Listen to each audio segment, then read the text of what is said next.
ममा धेरै पैसा कमाएर लिएर आउँछु नि। तपाईँ चाहिँ किन जानु थाले? तपाईँ त धेरै पढ्नुपर्छ, ज्ञानी बन्नुपर्छ।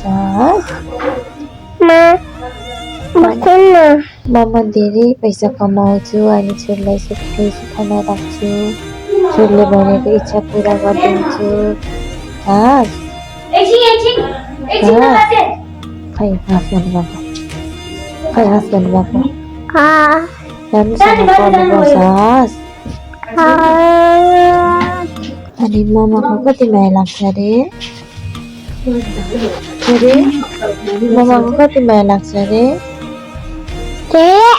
धेरै। अनि बाबाको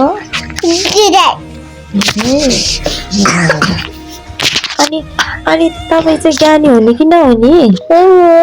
ज्ञानी हुनुपर्छ। अनि बाबा मम्मीले भनेको मान्नुपर्छ। अनि ममा फेरि ममा त के पठाउँदिन, म चक्लेट लिएर आउँदिन, बाबाले पनि चक्लेट लिएर आउनुहुन्न।